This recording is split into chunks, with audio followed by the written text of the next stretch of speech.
Would you like to impact a billion lives? We are fast reaching 10 billion plus people. How will we scale to provide food, health, and education to the future generations? What will be new global paradigms for living in this new normal? I'm so excited to have Prith Banarjee with us today. He is CTO of ANSYS. Prith is IIT KGP alumnus, PhD from UIUC. And I just found out that he's an amazing musician. He led technology for several major organizations, including HP, Accenture, ABB, and more. Let's talk to him about his blueprint of the future and his blueprint of his own life. So Prith, I have a very interesting question for you. You have witnessed evolution of internet from semiconductor to where are we today. And it was a transformational for majority of Indians especially. Even the remotest part of the society is connected. What do you think is our future? So thank you very much, Sanjiv, for inviting me to talk to your audience today. I'm absolutely delighted and excited. To respond to your answer, I will first do a very brief summary of my journey, how I arrived at my current job, because that I think is important. So I have been fortunate to have been educated in India and in the US.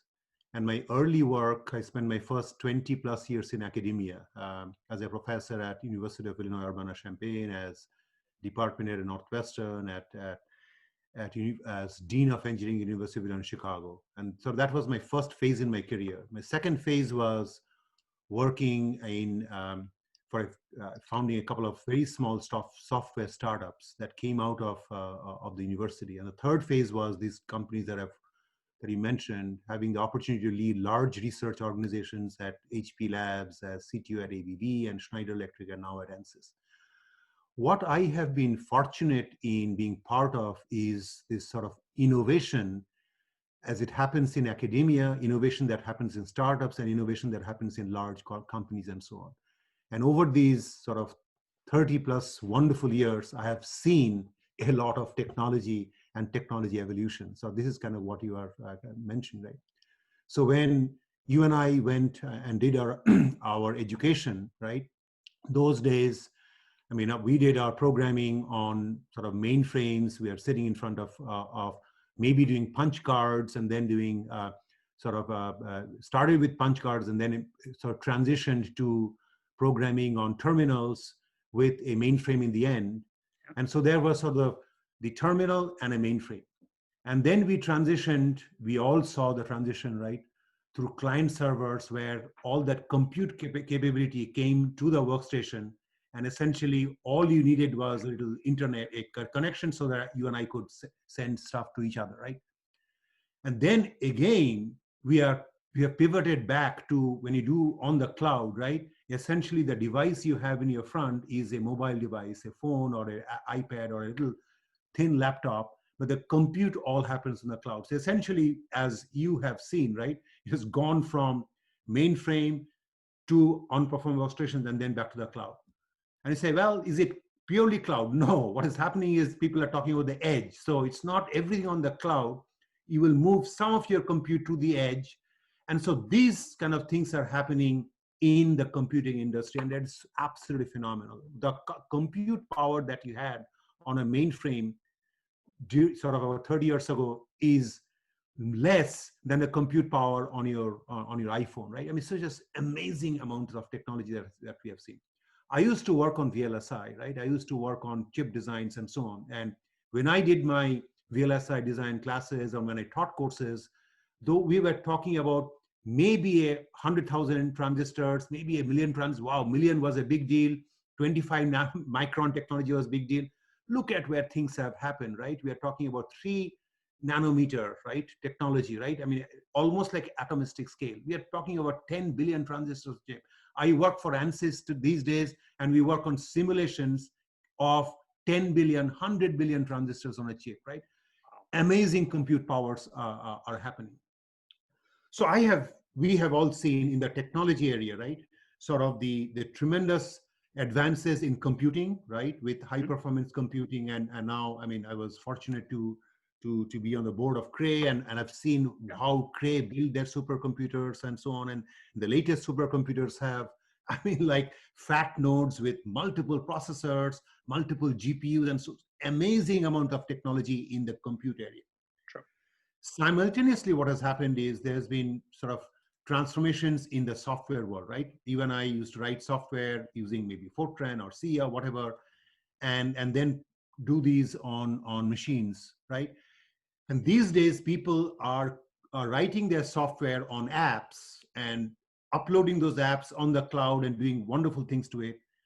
And these days, people are talking about artificial intelligence with AI, which is making programming and everything so much easier to use. So what is happening is simultaneously digital technologies such as high performance computing, big data analytics, AI machine learning, IoT, GPUs. I mean, there's so much happening. The world is extremely exciting in the technology area. Absolutely. So, Prith,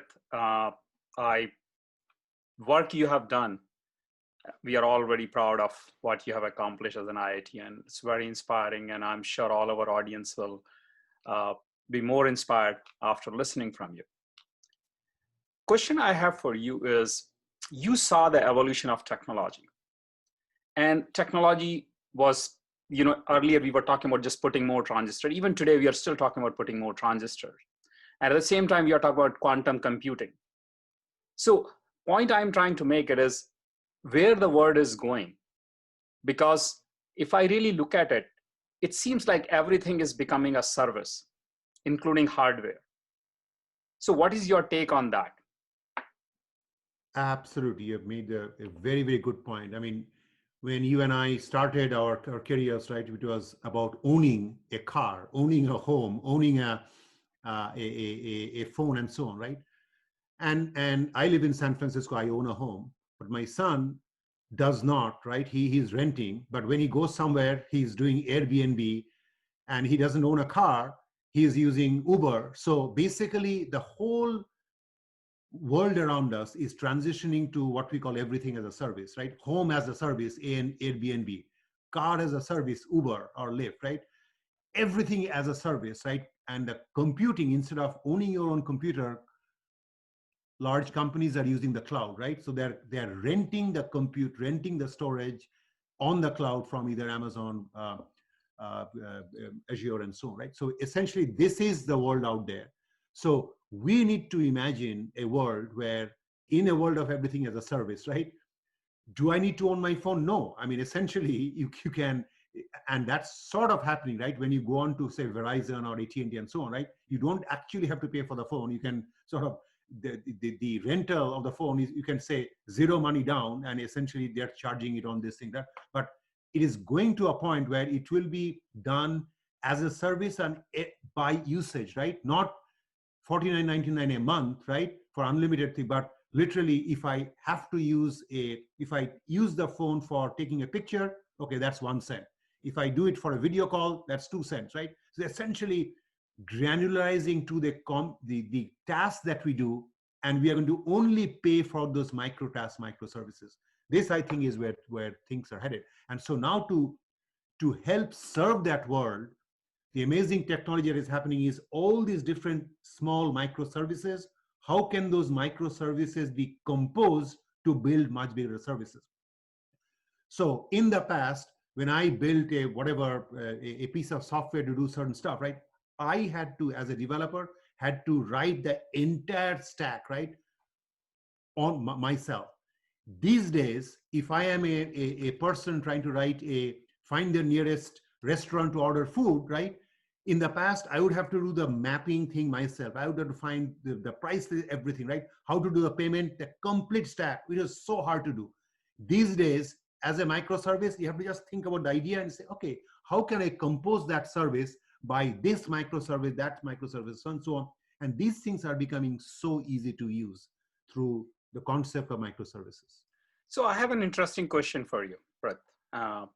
The question is, so one is, I completely disagree with you. In my opinion, we are still renting it because without Apple Store and without iCloud, my phone doesn't work. So it is a perceived, it's a perception in my head that I own this phone. I don't. I'm still renting it because they can turn it off anytime they want.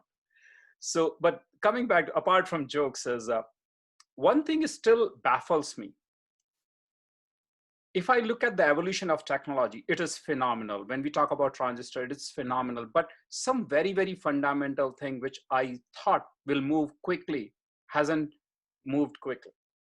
So one example is I designed the first vehicle location system of Asia in 97. So we had Google Maps in 97, or even better, we could track the fleet 97. And it was like a big deal, and I was on the stage and all that. But it took us almost 15 years or at least 10 years to bring it to the masses. Question I have for you is, I believe display should not be even connected with processing. So what I mean by that is my watch is my computer because everything you are processing on the cloud. So now this is just like an entry. Wherever I go, I tap, maybe I use some security and authentication, and I can use the display, whether it's your computer, whether some other display, whether the airport display or anything like that. So how far are we from that? We are talking about this kind of vision from Minority Report's days. Absolutely. And again, when I was at HP Labs, I was director of HP Labs for 5 years, from 2007 to 12. In one of those keynote talks, I actually talked about the device, the display, as a window to the world, right? And the concept was, today, when you see your content is a sort of, or you log in on a laptop, the same Windows display pops up, right? Same screen. Yeah. But if the computer could see, okay, this is Prith, and come up with a very personalized thing for Prith and what Prith is interested in and so on, and what are Prith's connections, what are Prith's LinkedIn connections, Prith's Facebook connections, and so on, right? The calendaring, and so all the things that we do, basically the display is your window to the world, right? Yeah. What information should be viewed, right? So think about all the information creators in the world and the information consumers in the world. So you, as a person in front of the display, you are the consumer of content. And so the right personalized content should come to you, of course, with the security conditions, as you said, right? Of course. And the context of at 6 p.m., you are going home, right? So you're not going to work on work-related stuff, working for ANSYS, right? And so essentially it should be smart enough to context switch to that, the home stuff, and so, oh, yeah, I need to go to groceries and so on, and literally connect to my refrigerator. What do I need from groceries? So all those things, actually, it is possible, and people are kind of working toward this. So absolutely that is possible. And there's the consumer of content. But the same thing about producing content, right? You can now produce content with, I mean, people are doing videos and so on, publishing things on YouTube. So essentially that device allows you to create content, upload the content, whatever, share stuff on the cloud, also on the receiving end, receive content in a personalized manner. That's the key, right? Context aware and personalized manner, right? If I'm driving, I should be doing different things than if I'm at home or at work. So people have talked about it. People have talked about Minority Report and so on, but absolutely this is where the world is headed. And so touch sensors and sort of augmented reality and so on. I was just talking to a startup company in Silicon Valley yesterday, and where they have come up with people typically see with 3D, right? You have to wear those 3D glasses or HoloLens or whatever, right? This company, Leia, has come up with a device called a LoomPad, where essentially through what they call light field, you will see 3D kind of stuff, right? But you don't have to wear glasses. This is where things are. This is kind of technology that we are headed, right? Just imagine the content. You're seeing things, but you don't have to wear glasses and so on. And people, and that technology actually came out of HP Lab. That's why I went to see Very cool, those. very cool. That's those impressive. Very cool. Well, we all know Xerox and HP Lab has built Silicon Valley. Absolutely. So this is a technology that David Fatal, who was one of my absolutely bright engineers at HP Labs, he invented this. The technology got spun out of HP Labs, he created Leia, and now we are in the process of exploring whether we should partner between Leia and Ansys. That's why I kind of went and talked to. But that's where technology is headed. Amazing stuff, right? In the intersection of the computing, the optical, the electronics, and the virtual reality, right? And what we are doing with we humans have the 5 senses, right? So when I meet you in person, right, I see you, I speak to you, I touch you, I smell you. So question is, can we recreate those all 5 senses through this kind of devices? And people are working on virtual reality with touch and sensors and so on. People are doing remote surgery with this. So there's amazing technology that people are working on. Da Vinci is there. So I'll push it a little bit further, Prith, because you're the first one I can talk about it so far. I'm really in the technology for almost 25, 26 years now. And I'm seeing the evolution and the growth, and I see how it has gone and where it is.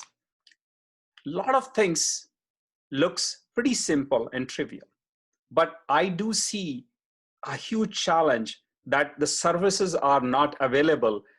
So we talk about microservices, where we talk about somebody's doing signature, somebody's doing sign-on, somebody's doing security, somebody's doing some other kind of service, analytics, all of that, right? Where I have challenge as a consumer, why can't I get all these services in more meaningful way? For example, my calendar, my contacts, my emails, it's a decent integration, but it's still not very well integrated. How about the places I order my food? How about my Uber? How about the things I do, including my music? All these are coming from different organizations. Like you have Spotify, you have DoorDash, you have Uber. And as a consumer, I find it very difficult. Like simple example I'll give you is I try to eat reasonably healthy. So I order food from this place. And it's such an ordeal to order the same food online. It's still not an easy process. It should be like a one-click thing. So question I have for you, Prith, is how far are we from where people provide these things even as a service, and somebody like Apple or Microsoft or whoever create a front end where it has that context we are talking about, hyper personalization we are talking about, and it create that window or the one view for me, so I save hours and hours of my time every day. As a developer or as a user? As a user. So are you trying talking? Okay, as a user. So again, to me, I wanted to get it as a service. Whether somebody develop it, I don't care. For me, I'm looking at, because I personally believe by integrating all of them in a service and delivering it to a customer as one, you can save hours in their lives. Absolutely, but if you think about it, right, the sort of the iTunes store, the iOS app ecosystem or the Android ecosystem essentially are 2 parallel tracks, right? So same apps are available on iOS and Android and so on. So therefore, these 2 big platforms have developed, and when we are at HP, we are trying to do it like a third one on the cloud, and then Microsoft has tried their own, but yeah, they bought WebOS. Right, exactly. So many people have tried this. So I think I think where you're headed is there is a platform play in this area that you are kind of talking about, right? And you want to have these platforms provide different sub functions as microservices that you as a app developer who wants to order that food from that particular restaurant, right? Today, that restaurant has to hire a whole bunch of people and build a complete stack, right? From the payment to the maps to this to connecting to Uber and so on, right? Which is a real pain, right? What I was talking about, this concept of composable microservices, is you as a user, you as a developer have to just think about the idea. Here is the business opportunity. I wish I could order food from a restaurant when I am on a yacht in the Bay Area, right? I mean, that's this weird use case. So what will have to happen, right? To get an Indian restaurant, go on there and so on, that person has to deliver to an Uber, rent a yacht and whatever. But I mean, if you want it, you can do it, right? So my point is, those kinds of capabilities can be actually developed through very well developed microservices. Those will be available on platforms like iOS or whatever, and AWS and Microsoft Azure and so on. This is where these large companies, right, I guess the FANG companies are headed, and that includes sort of the sort of the content, right, the YouTube type of video content, or small sort of video content like TikTok services, or even the QB that just got folded. But absolutely those services will be available, and you should be able to create even movies out of composable things, right? Scene from this one and scene from that one, you compose it to have a mix of Indian and Chinese and Western stuff. Why not, right? You could literally compose a new story like that. That is where things are headed. And I think the large platform companies are providing platforms so that they will be able to charge for, if you compose a service based on those different microservices, you have to, and you charge like $9 for that service, you have to pay back to all those different services that you compose a service on. So $1 of the $9 has to be gone to your mapping service and so on. This is how I think the world will evolve. True, true. I mean, I completely echo that. And I personally believe what we have done, especially technologies has done in the technology world, when we talk about services, this is going to come in the physical goods too. And what I mean by that is whether it's a restaurant or coffee or whatever, these service model has to be adopted somewhere there. I don't know how far are we. I think we're still figuring it out. We're still trying to find out what are the common ways of handling it. Some structure, privacy, there are a lot of other data related issues, trust issue are there. But that's a question for some other day. I think we can talk for hours about just this one problem. And this is one of my favorite problems because I constantly think about what is next for humans. So this is the question for you. Prith, we talked about big, beefy mainframes. Then we came to the word of client server. Then we say, no, we are going to get into some better infrastructure. So we have our own server in the office, data center, and all of that. Now we are going back to the cloud, or not going back. We are in the cloud. Now we are putting everything centralized now. Now, challenges, to me, I personally feel that we are putting too much trust, if I may say that, in one provider. At the same on the same note, our devices are far more powerful now, whether it's iPhone 12, 11, 14, 16, 100, whatever. How far are we to create more, going back to more like a peer-to-peer kind of infrastructure, where the cloud doesn't even exist, or cloud exists just almost like a crypto kind of infrastructure for me to do the whole compute? Do you see that as a possibility in near future, or it's not going to happen? I absolutely think it is going to happen. That is why I started the conversation saying that when you and I learned about computing, it was sort of mainframe at the back end, and then we had your terminals. Then we went to client server. Then we went into sort of more like data centers, which is on-prem, and then we went to the cloud. And now again, people are talking about cloud, and then at the edge. So people are talking about hybrid cloud. I mean, it is only a matter of time where we will go towards sort of some version of client server, not necessarily client server, but it will be just like so blockchains and cryptos are handled, right? I mean, essentially do these massive computations, not using a single computer, but the billions of computers that we have on the world, right? Essentially trying to do time sharing of some computation here and some computation there. Essentially, this is where things will be headed. I don't know when, but clearly there's a move happening away from the cloud and the front end, right? In the way towards this hybrid cloud, edge, and so on. And it will at some point go towards the peer-to-peer. Absolutely. Prith. And thank you very much. For me, it validates my personal beliefs, because I truly believe for sustainability, even we need to figure out a way, because every month or every year we are buying more hardwares, we are producing more waste, and I know it's getting better, but it's a huge challenge, as you and me both know. So the other thing is that if you have these different computers, right? I mean, on your phones or whatever, right? You yourself are not using that compute 24 hours, 100% of the time, right? So there's some idle time.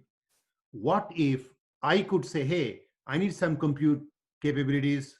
I want to use your thing. Now, of course, there is that communication latency, security, all those kinds of things have to be resolved. But if you can do that, absolutely, it will be a more sustainable way of doing business. Not just that, the kind of transistors you are talking about, when you talk about billions of transistors on a chip, it's going to be a game changer, because now I will have power of almost supercomputers on my phone. Absolutely. And that's then why do I need this stupid cloud even? Because when you and me can exchange everything without any cloud, because we have so much power in our hand itself. And with 5G, 6G, I don't know what is next coming. You may know better. The challenge there, Sanjiv, is sort of the data communication, right? I mean, compute is only part of it, but I've worked in the HPC area for a long time, right? People talk about data locality, right? I mean, once you take your data inside a cache, your machine, your processor is working blazing fast if your data sits in the cache. If it doesn't, you have to get it from main memory, and that is a cache-based big pain. If it's not in your main memory, you get it from disk, even more of a pain. If it is not on your disk, if you have to fetch it from somewhere else, even more of a problem, right? So in this world, right, I mean, you can imagine this thing, oh, I'll just do it, but how do you address the sort of data locality problem? The advantage of doing it on the cloud is you typically do those interactions with the computer at one sort of millionth of the frequency, right? The human cannot type fast enough, right? So by the time you type, the computer will do a million instructions and so on. And all those instructions will happen in a data local manner on the cloud and so on. So there are things that have to be solved from a data locality, data movement perspective before you can go to that peer-to-peer model. But I think there are certain computations that will happen in a peer-to-peer manner, as happens in blockchains. That'll be very refreshing for me to see. And I think that's a good segue for our next question. But our audience will love to take that challenge, Prith. So I'd love for you to write it, and I will share with all of our audience that this is a business opportunity. Go and build it. And there are some people who are looking at it. So, Prith, when we were talking before our call, and we talk about patterns, and you and me, I'm an engineer, but you are definitely a really amazing engineer. And if I may say, you are almost like a Renaissance man. You play music, you design things, you help people understand technology. So it's just phenomenal work you are doing. Can we talk a little bit more about your music and patterns? Sure. Thank you for asking that. In fact, what I was mentioning before we start the conversation is that my hobby is to play Indian classical music. I play the sitar, right? And what I was observing is that, I mean, as engineers, we all are passionate about math. And in mathematics, there is sort of computational patterns that you have, right? And you can look at a bunch of numbers and say, oh, is there a pattern there or not? There is a pattern in music, right? When you look at an Indian raga, there are these, okay, in this particular rag, the note, the sa, re, ga, ma, etc. Oh, it's a komalni or a komalga or whatever, right? There's some patterns that are set up in that raga. But then when a musician like Nikhil Banarjee, sitar player, or Amjad Ali as a sarod player is playing that music, he's actually doing some variations on that music, right? And it sounds so beautiful. But those variations are in Indian classical music, they are not given as a very prescriptive thing. In Western classical, when you do the Beethoven Fifth Symphony, it was written by Beethoven, and in order to play the Beethoven's Fifth, you are supposed to play every chord. This is where you hit it, loud or not, and this is where the drum goes, this is where the violin goes. Everything is scripted, right? It's like think of it as a Swiss engineer following instructions, Swiss German people, right? Whereas the Indian classical music, there are some general patterns, some constraints, but within that, you are free to explore. It's like jazz music, right? Jazz musicians don't play the same music. If you go to the jazz musician 2-3 days in a row. Each night he's playing a different thing. That's what happens in Indian classical music, right? Same Nikhil Banerjee, if you ask him to play Rag Bhairavi, 2 different days, he'll play differently. And the point I'm trying to make is, I have learned Indian classical music. I know the basic ragas, like the 20, 30, whatever things that I know. And each time, each evening I play Bhairavi or Iman or whatever, I know I play it a little differently than I did it the day before. That's how Indian music goes, right? And that's at the core of innovation, right?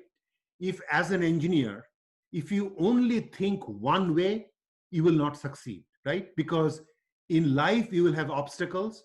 And if you have an obstacle, and you do it this way, and you keep doing it, solving the same way, you will never succeed. Just like in music, you try different variations. In math, you can look at patterns in different ways. And in engineering, you also have to think about variations. And this has essentially, that hobby of mine has been personally very inspiring in my engineering life. And I want to share that with you and your audience. This is great. So thinking non-linearly is very, very interesting because I still remember a conversation with Vinod Khosla, and he talks about interesting example where he said he brought a guy for interview and he put 5-6 dots and says, can you connect it with a line? And then people took the pen and they were very smart. So some took a mean, some tried to make the line like that. The line can be curved. It's just not supposed to be straight. And the one kid, he said, can I do something else? Oh, he said, what? So he took a stick, like a fine broomstick, and he put that stick through those points because the paper can be folded. So now it's how you connect the dots. And that's how you create these amazing opportunities actually for most of us. And the whole Silicon Valley is thriving on these kind of, where people are trying to defy laws of physics all the time. We are always trying that, right? All the Newton's. That is a great story. That is a great story. So you are absolutely right. It's just, how do you think non-linearly, and can you learn from music to solve engineering problem? That'll be an interesting topic. We should think about that after the conference. That'll be a fun topic to talk. Absolutely. No, that's why I kind of wanted to bring it up, right? Again, I will mention one thing that, again, Albert Einstein is a terrific physicist. He was also a terrific violinist. I mean, he used to play violin at the level of a professional. I mean, he could have easily played in the Austrian Philharmonic and so on, right? He was that good, right? I'm not saying I'm Einstein. All I'm saying is that there is a correlation between brilliant physicists, mathematicians who also have interest in music. And I have seen it in my days at IIT, right? Where there's all these fantastic IIT people who went into engineering and so on, had tremendous musical skills. And I think, and then essentially there is this sort of standard thing that you do, but the creative music, which is sort of Indian classical or jazz or whatever, right? And I saw so many of my IIT friends so creative about music. So I thought I would share that with you. Oh, that's phenomenal. So, well, I'll rest my case, Prith. I'm not a good engineer. I'm trying to learn cello for a few years and I can't play. So you're absolutely right. That's why I become the businessman and now I only talk about money. So, but you're absolutely right. Recognizing the patterns can really change everything, change the life, change the course, and patterns are everything. Whether it's artificial intelligence or even in predictive analytics, everything we talk about is all about patterns, even hyper personalization. So another simple question I have for you is, do you have any challenge for our IIT alumni? Areas where you see that there are opportunities, or something you would like to say, you know what, guys, go and solve this problem. It's worth solving. Absolutely. I think the problem of educating 10 billion people on the planet. Let me sort of explain that, right? when I think, and I used to be in academia, I used to be a dean of engineering, and I always made the case that education is the social enabler, right? If you end your education at, say, middle school versus a high school versus get an undergraduate versus get a master's, a PhD, every next step in the education that you take, it raises your economic profile and so on. There's this clear correlation that people say that if in a home, right, if the women are educated, it completely transforms the whole household and so on. So the challenge is in a country like India, which we all know, right, 1.5 billion in population, not everybody is educated. It is so hard to educate everybody. And how do you educate everyone, right? So the normal education system that we have is you go to class, right? And you have to go to class and do this sort of 11 years of classwork and so on. And then you pass every one of them. And sometimes you fail and you don't pass and so on. It's a very structured thing, which is a time-based curriculum that we have in education, right? And so you essentially take a calculus class and you get a C minus in your third grade, I mean, in your first year in IIT, C minus in calculus, and you still pass and you go to the next level. And clearly with that C minus in calculus, you have absolutely no chance of educating yourself in the next level, right? So the higher level things, you will never succeed. You look at building. When you're doing a building, you first put a foundation, then an inspector comes and he says, have you done it right or not?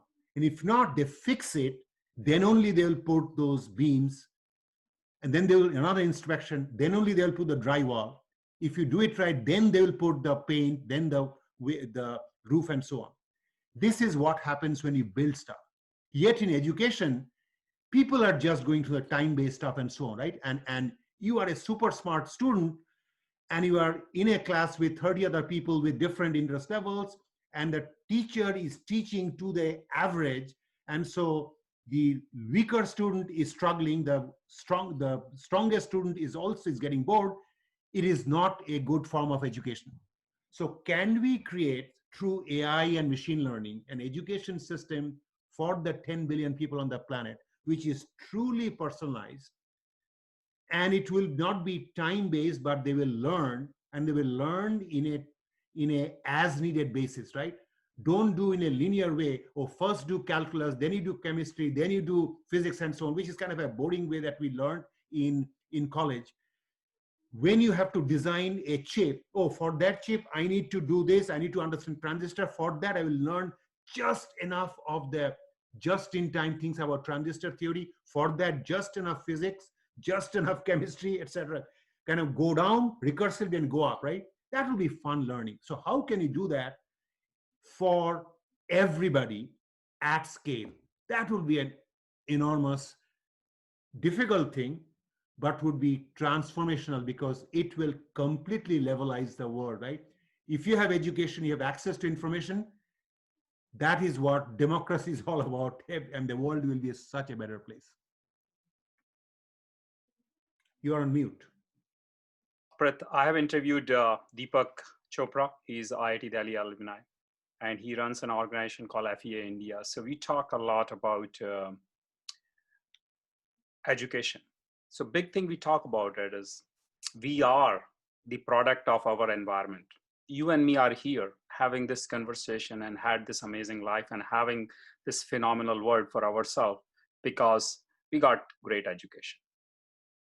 Of course, you and me will give a lot of credit to a lot of other things, you know, our hard work, luck, and 100 other things. But in reality, without the foundational layer, which is the education, we won't be here. Absolutely. So I completely echo that. But on the same note, Prith, as you even pointed out accurately, the challenge I see it is precisely what you said. We are teaching our next generation with 200-year-old methods, not even 100-year-old. These are the things we developed almost 70, 80, at least 100 years ago. And we are still using that in our classrooms. In fact, 1,000 years ago in our gurukuls and other places, we had better education system than today. because it was all experiential learning. Today, we don't even do that. And that's why when you and me hire freshers, they have freaking no clue because they never So got into that environment. Let me double click on that just a second to make the Please. point, right? So suppose you are in a class and you're learning quantum mechanics, right? A professor is teaching quantum mechanics at Berkeley. And as a student, you have not figured out that concept. In that class, that concept goes by and you're ashamed to ask a question, right? You don't do that. The new thing is online materials on Coursera. You are reviewing that YouTube video or whatever on Coursera, and you're saying, this professor said this. Hey, what did he say? Rewind, replay. 23 times I rewind, replay, right? Until I get it. Imagine in a live class, would you be able to ask that question 23 times to a professor? Your student friends will mock you and you'll be ashamed to do that. But because it is online, you are doing this in a personalized manner. And the really smart student, you do this, yeah, I get it. So you can fast forward to the next concept. So that is truly personalized education that you can do online. We at ANSYS are taking that concept to experiential learning, right? When you do all kinds of product innovations, you build a product. I'm building a plane, and you sort of do a prototype of a plane, and you put it inside a wind tunnel, and you do wind at say 600 miles per hour to see if that wing flies or not, right? Plane flies or not. Well, you can do that entire thing through simulation. And that's what sort of ANSYS does, right? But the point I'm trying to make is the world around us is governed by the laws of physics. If those physics can be coded up through the best simulation models, and those simulation models are available on the cloud, imagine a student in a village in India. He doesn't have to come to Stanford to do this experiment on this fluid dynamics of a plane, right? He doesn't have to come to Stanford. He can just do this complete work on the cloud by taking the lecture online and the simulation online and get a terrific education. And if he doesn't figure out why that plane is flying, he can redo it 15 times in the simulation, 23 times in lectures until he gets it. Once he gets it, he will be a tremendous NASA engineer. This is the power of education. Personalized education. So, Prith, I completely echo that. Of course, you don't need that. You are absolutely right. I'll give you a funny and good example. So my brother, he's a commerce graduate. He's in India. And he said that I want to develop a project. So he just finished it. It's ultra luxury houses, apartment actually in India, in Meerut. And he asked me for help because I'm a civil engineer in my past life. And I said, sorry, I can't help you. Go and find people. I'm not too really remote. Today, his building is considered the best place to live in Meerut. The construction quality is so flawless that people are wondering how much money he has lost in the project. So I asked him, and there are very complex features in that building, which is very hard to develop.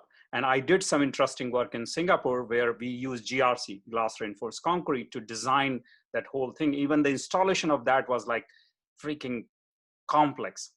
He did all that by watching YouTube. Can you believe that? And it's just a phenomenal, and you are absolutely right, Prith. This is the point I was trying to make, right? He did not have to go to Stanford or whatever. Content is available. The best lectures on whatever topics are available on Coursera or EduX or whatever, right? And universities need to change the way they do education rather than that lecturing to 50 students, right, in the same boring way form. Make that content available, but the professor should be available for interactive conversations through discussion sections, as happens in say Shantiniketan, right? Yeah. Shantiniketan, the students are there talking to the professors, right, in a open setting. There are no formal lectures. It is all discussions. Yeah. That is what the future of education is. Now you combine that discussion with an AI robot, right, that will say, hey, Sanjiv, it looks like you didn't understand the concept of this, right? And through natural language explains to you interacts with you and provides that kind of education. You asked about the IIT students. This is the problem, which is really hard technologically, but will have the highest social ROI. Completely. Prith, you stole my thunder. That was my next question, but you already answered.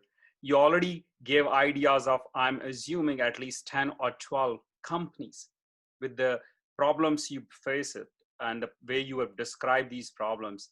I am confident that a lot of entrepreneurs will be inspired. A lot of our students will be inspired to create companies around it and solve these problems. We are problem solvers. And I want to finish this conversation with one thought. When people ask me, and that I love to hear your thoughts on that. When people ask me that AI, so we are outsourcing the job of thinking to computers, what will human do? My response is, we are explorers. We will find new frontiers. What do you think about that? Absolutely. I couldn't agree with you more. The future of AI is not AI versus humans, but AI and humans working together to solve much more complex problems. Let me give you a simple example. When we were young, right, we sounded really smart if you could multiply 247 times 563. And the kid who could do that, right, well, this Ramanujan can do this very blazing fast. You could do it on a calculator today, right? Why? You need to know how to multiply. But once you know how to multiply, give it to a calculator who can do it without failure millions of times, right? You focus on solving the problem to how do you define the problem as a multiplication of 246 times whatever. Same things happens in the world of AI, right? The AI is watching what the human is doing, watching for patterns. You are talking about patterns. Just imagine a AI system, right? Listening to Nikhil Banarjee and Amjad Ali playing Rag, Bhairavi, and so on, will observe the pattern. I can guarantee you that at some future point, there will be an AI engine that will play Rag, Bhairavi, perhaps better with some variations within the constraints of Rag, Bhairavi, right? Better or as good as Nikhil Banarjee. I don't Then know what about will that, Nikhil but Banerjee? it will never play better than What will Prith Nikhil Banerjee. Banerjee do? The next Nikhil Banerjee would take that AI thing and say, oh, that's what he did. But you know what? He didn't quite get the emotion right. Let me tweak it. So it's the not AI versus human. It is the AI and human working together to do amazing things. What I can do today with a calculator, I couldn't do 100 years ago. What I can do with my iPhone, I couldn't do 10 years ago. But I can do a lot more things today, a lot more efficiently, right? And relegate the boring things to this computer and the AI machine. The human will always be on top. So Prith, before I thank you, I want to say something. All the people I have interviewed, this is the best. You address all the major things I want to accomplish. After the conference, I want to sit down with you and really discuss with you that how can we take these learnings you have and the questions you are asking, because people are looking for questions. They're not looking for answers. If we can help them find the right questions, right problems to solve, our world will change. So I would love to talk to you about that after December 5th. Thank you very much. And I look forward to participating in the conference, and thank you for organizing the conference. This will be an amazing event in the virtual world. This is the new way that we do business. But thank you so much for inviting me today. So Prith, thank you for joining us and supporting IIT community globally. There are two things I really learned from you today, which is important for our audience. One is think non-linearly. Number two, experiential learning.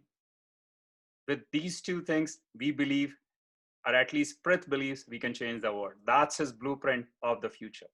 I'm Sanjiv Goyal, conference chair of IIT2020.org, PanIIT USA's mega virtual event. Join us to co-invent and co-define paradigms for this new world. Please register at www.iit2020.org. Our event is open to all. Thank you. Thank you very much.